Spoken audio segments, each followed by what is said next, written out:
Hello students, my name is Vivek and you are watching our beautiful सा channel NK Academy। आज हम बात करने जा रहे हैं कक्षा 9 के गणित की। कक्षा 9 के गणित की।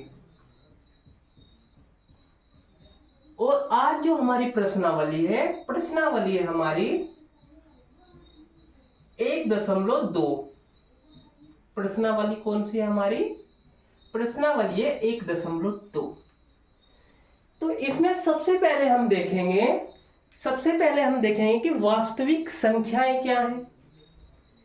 सबसे पहले वास्तविक संख्याएं।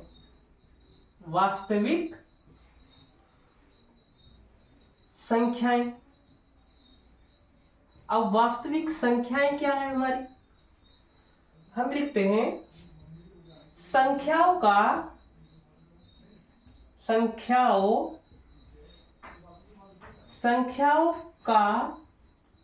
वह संग्रह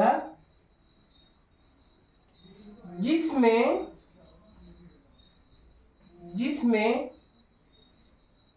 परिमेय और अपरिमेय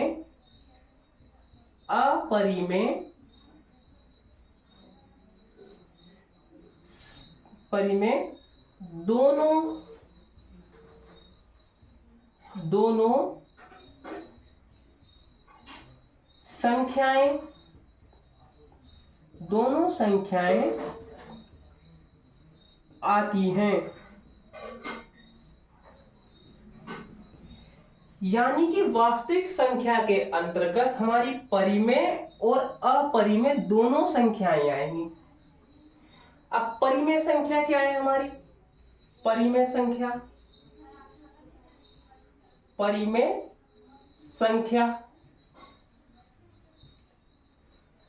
संख्याएं हमारी हम लिखेंगे वह संख्याएं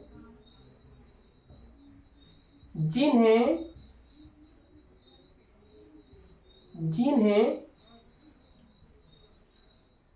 P बटे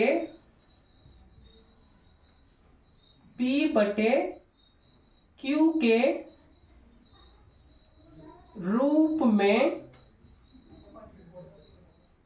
लिख सकते हैं। मतलब कि जिस संख्या को हम P बटे Q के रूप में लिखेंगे वो हमारी परिमेय संख्या होगी, तथा Q बराबर नहीं होगा 0 के। और P और Q पूर्णांक है। यानी कि इसमें जो हमारे P और Q है वो क्या है? पूर्णांक है। और Q कभी भी 0 के बराबर नहीं होगा। ऐसी संख्याओं को हम परिमेय संख्या बोलते हैं। एग्जाम्पल देखते हैं। एग्जाम्पल है हमारा 1/2, 3/5 आदि। ऐसी संख्याएं क्या है हमारी? परिमेय संख्या। अब अपरिमेय संख्या क्या है? अपरिमेय संख्या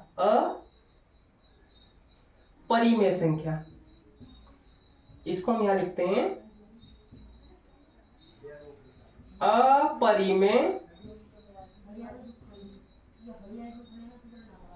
अपरिमेय संख्या। हम लिखेंगे अपरिमेय संख्या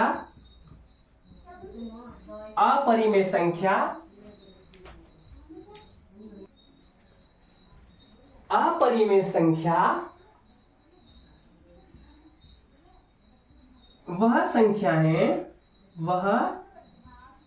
संख्याएं हैं जिन्हें अनुपात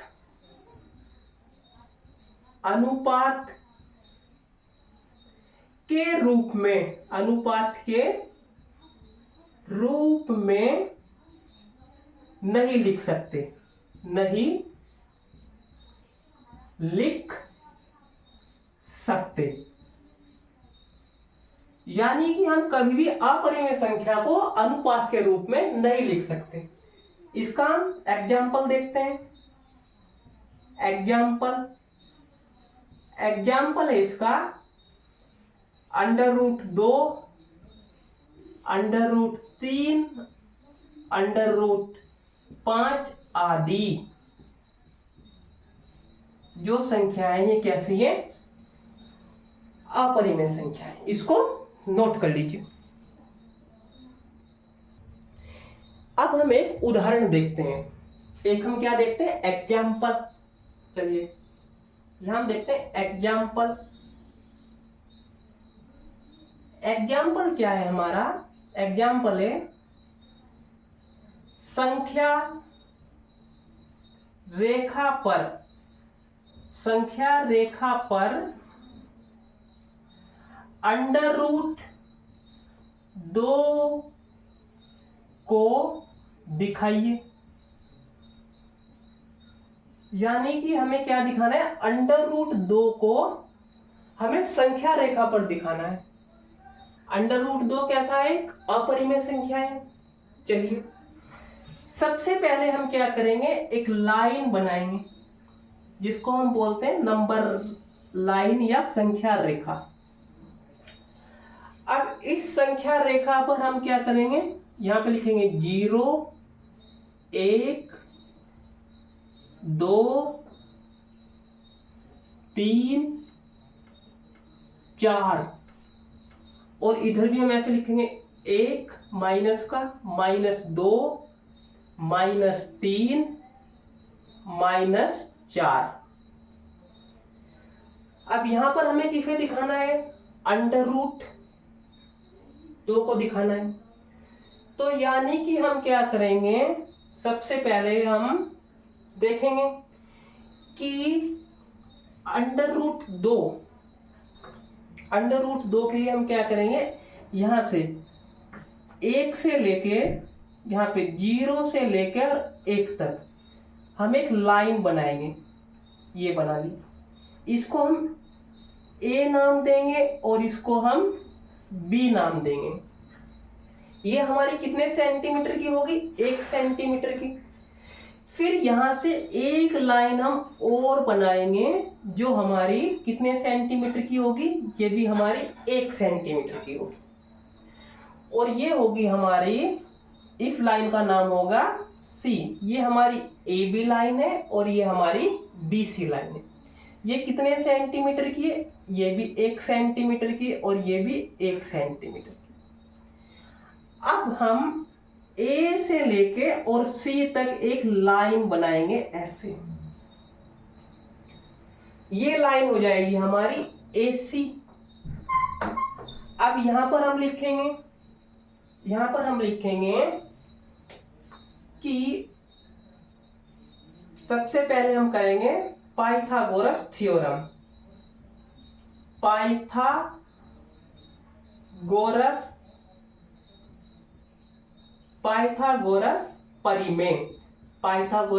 परिमेय से हम इसको सोल्व करेंगे। तो पाइथागोरस परिमेय क्या है हमारी? पाइथागोरस परिमेय कर्ण का स्क्वायर बराबर लंब का स्क्वायर प्लस आधार का स्क्वायर। इसको हम लिखते हैं h² बराबर p² प्लस b²। तो यहां पे हम करेंगे। अब यहां पर हमारा क्या है? यहां पर हमारा होगा AB क्या है हमारा? AB बराबर कितना है हमारा? 1 सेंटीमीटर। और BC बराबर हमारा कितना है? यहां पर भी 1 सेंटीमीटर है। तो पाइथागोरस थ्योरम से हम इसको सोल्व करेंगे। अब हमको क्या निकालना है, AC की साइड निकालनी है।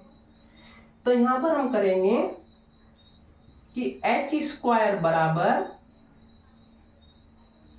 p² plus b²। यहां पे हमारा आ जाएगा h² बराबर 1² प्लस 1²।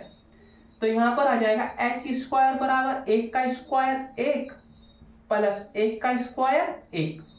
तो आ जाएगा हमारा h² बराबर h बराबर आ जाएगा हमारा √2। तो AC साइड हमारी आई, AC बराबर हमारा आया √2 और ये कितना है, √2 है। तो यहां से हम क्या करेंगे, A से और C तक को हम क्या करेंगे, त्रिज्या मानकर आगे हम लिखेंगे, यहां पर लिखेंगे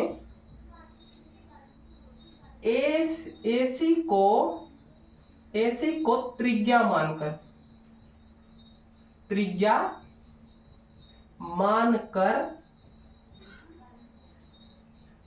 एक चाप लगाएंगे। यानी कि हम A से C तक को क्या मान लेंगे, त्रिज्या मान लेंगे और इस त्रिज्या को हम कंपास की सहायता से, प्रकार की सहायता से हम क्या करेंगे, यहां से यहां तक इस त्रिज्या को लेकर एक चाप लगाएंगे, ऐसे में लगाएंगे।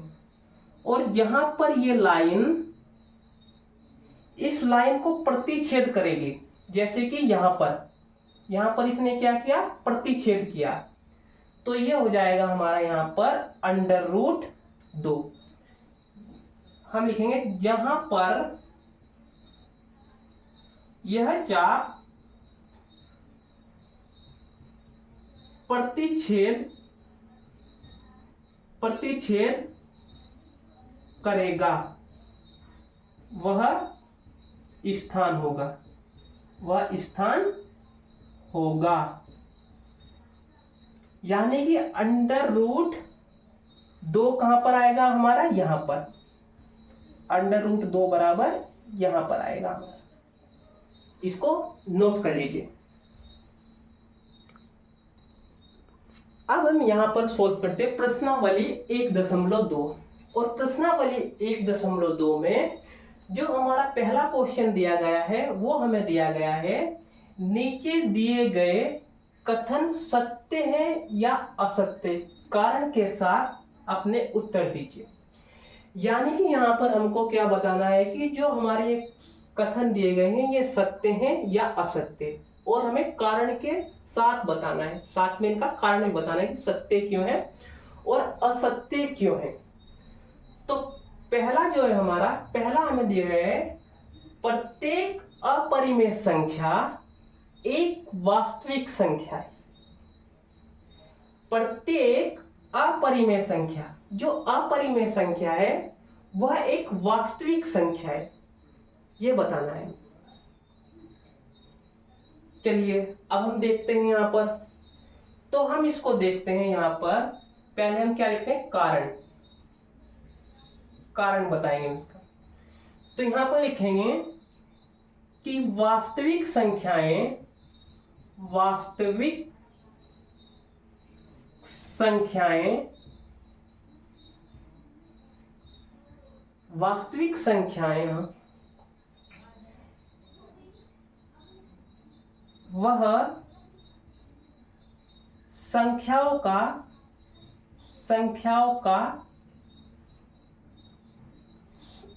वह संख्याओं का संग्रह है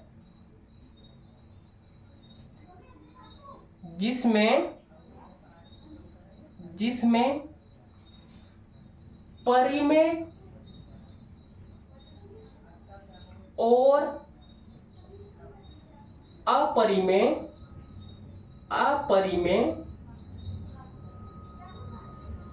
संख्याएं शामिल हो।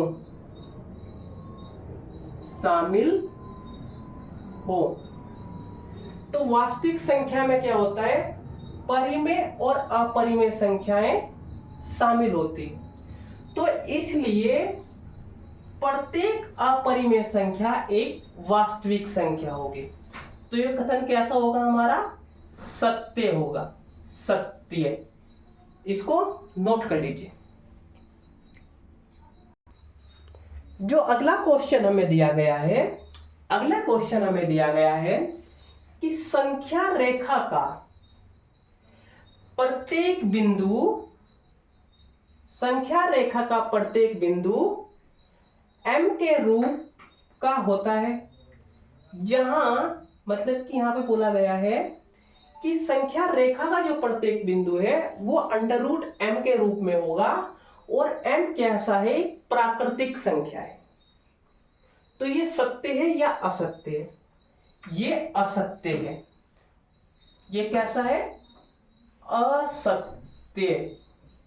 ये असत्य है। अब कारण बताना है तो यहां पे हम लिखते हैं कारण, कारण बताएं तो यहां पर हम लिखेंगे संख्या रेखा के बिंदु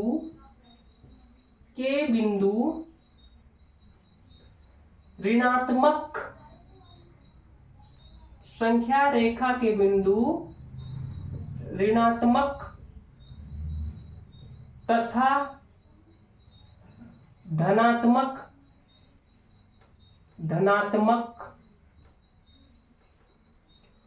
पूर्णांक होते हैं तथा प्राकृतिक संख्याएं हमेशा धनात्मक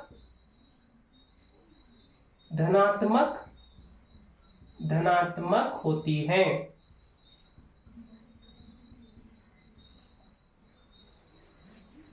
जो हमारी संख्या रेखा है ना, उस पे जो हमारे ऋणात्मक और धनात्मक दोनों तरह के पूर्णांक आते हैं, लेकिन जो हमारी प्राकृतिक संख्याएं हैं वो हमेशा कैसी होती हैं? धनात्मक होती हैं। प्राकृतिक संख्याएं क्या है हमारी? प्राकृतिक संख्याएं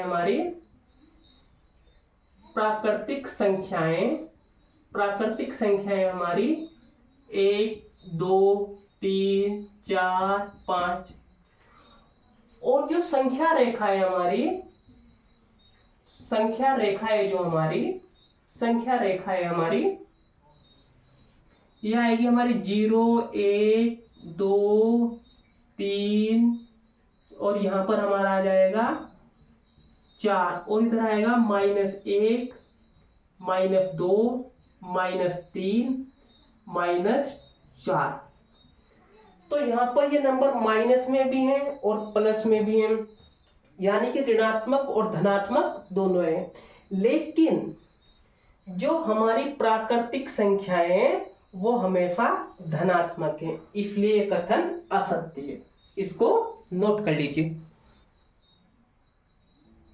अगला जो क्वेश्चन हमें दिया गया है वो दिया गया है प्रत्येक वास्तविक संख्या एक अपरिमेय संख्या है।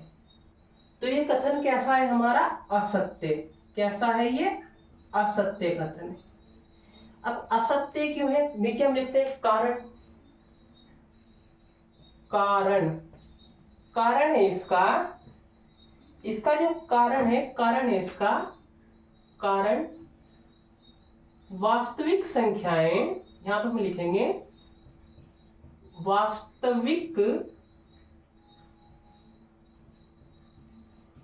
वास्तविक संख्याएं, एक मिनट, इसको मैं यहां लिखता हूं सही से। ये वास्तविक संख्याएं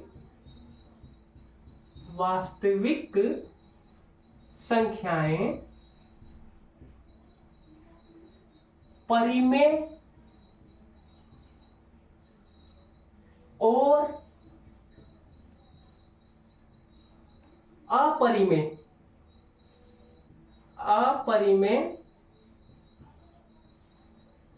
अपरिमेय संख्याओं का संग्रहालय है। जो हमारी वास्तविक संख्या है उसमें क्या आती है, परिमेय और अपरिमेय संख्याएं दोनों आती हैं। और इसमें क्या बोल रखा है कि प्रत्येक वास्तविक संख्या एक अपरिमेय संख्या है, इसलिए ये कथन असत्य हुआ। इसको नोट कर लीजिए। क्वेश्चन नंबर 2 है जो हमारा, इसमें हमें बोला गया है क्या सभी धनात्मक पूर्णांकों के वर्गमूल अपरिमेय होते हैं? यदि नहीं तो ऐसी संख्या के वर्गमूल उदाहरण दीजिए जो परिमेय संख्या हो। यानी कि यहां पर हमें बताना है कि जो धनात्मक पूर्णांक है उनके जो हमारे वर्गमूल होंगे वो अपरिमेय होंगे सभी संख्याओं के, या कुछ संख्याओं के परिमेय भी होंगे, और हमको इसका उदाहरण भी देना है। चलिए यहां पर हम सबसे पहले देखते हैं, यहां पर हम इसको क्या करते हैं, हम करते हैं यहां पर हल, और हम लिखते हैं यहां पर संख्या ओ के वर्ग। यहां पर हम वर्ग लिखेंगे और यहां पर हम लिखेंगे वर्गमूल, वर्गमूल। तो सबसे पहले हम किसका देखते हैं, संख्या 1 का देखते हैं। हम 1 अंडर रूट में रखेंगे, तो 1 का वर्गमूल क्या होगा हमारा, 1 ही होगा। अब 2 का रखेंगे तो 2 का क्या होगा हमारा, अंडर रूट 2 ही होगा। 3 का रखेंगे तो अंडर रूट 3 होगा। अब हम 4 का रखेंगे, यहां पर अंडर रूट 4 का रखेंगे तो यहां पर हमारा 2 होगा। और 5 का रखेंगे तो हमारा अंडर रूट 5 ही होगा। अगर हम अंडर रूट 5 रखेंगे तो अंडर रूट 5 ही होगा। तो इसलिए हम लिख सकते हैं यहां पर हम लिख सकते हैं कि सभी धनात्मक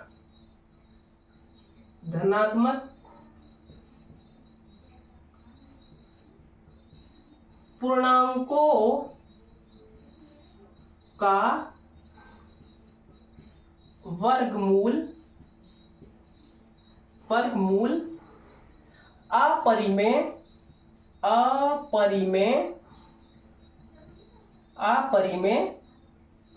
नहीं होगा।